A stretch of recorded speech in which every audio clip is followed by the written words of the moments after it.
등비급수에 대해서 알아보도록 하겠습니다. 등비급수의 뜻을 알고 등비급수의 수렴과 발산을 판별할 수 있으며 간단한 등비급수의 합을 계산할 수 있으면 오늘 학습 목표는 달성입니다.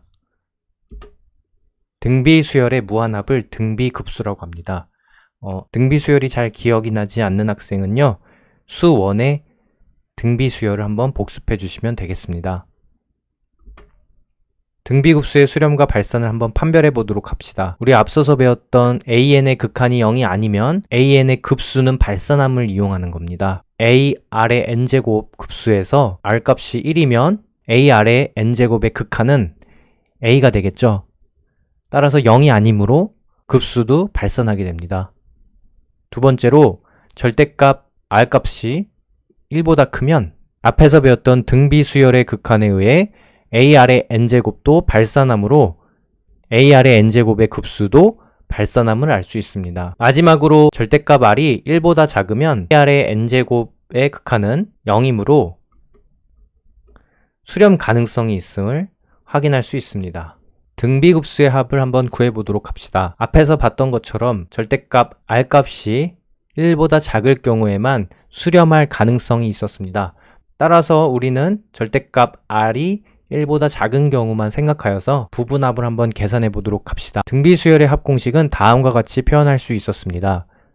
이를 활용하여 극한값을 계산해 보면 절대값 r값이 1보다 작으므로 1-r분의 a라는 극한값이 나오게 됩니다. 이것이 바로 등비급수의 합이 됩니다. 등비급수는 절대값 r이 1보다 작을 때만 수렴함을 우리가 확인했습니다. 공식으로는 1-공비분의 초항, 이렇게 기억하시면 되겠습니다. 등비급수의 합의 예시를 한번 살펴볼 텐데요. 그림과 같이 한 변의 길이가 a인 정사각형을 직각삼각형으로 잘라서 모두 더했을 때의 그 넓이의 합을 구하는 겁니다. 계속해서 무한히 잘라나갔을 때 그 합은 직관적으로 우리가 알 수 있다시피 정사각형을 가득 채울 것이라고 예상할 수 있기 때문에 무한합은 정사각형의 넓이랑 같아질 거라고 예측할 수 있습니다. 자, 그러면 식으로도 한번 살펴볼 텐데요. 각각의 직각삼각형들의 넓이는 정사각형의 넓이를 2분의 1로 반복해서 나눠준 것과 같은 값이 됩니다. 따라서 얘는 등비수열인데요.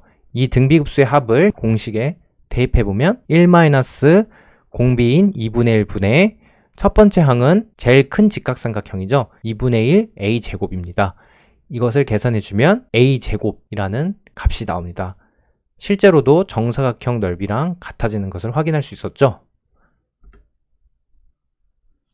자, 오늘의 과제는요, 등비급수가 수렴할 조건과 등비급수의 합을 비공개 댓글 또는 노트에 적어서 제출해 주시면 되겠고요.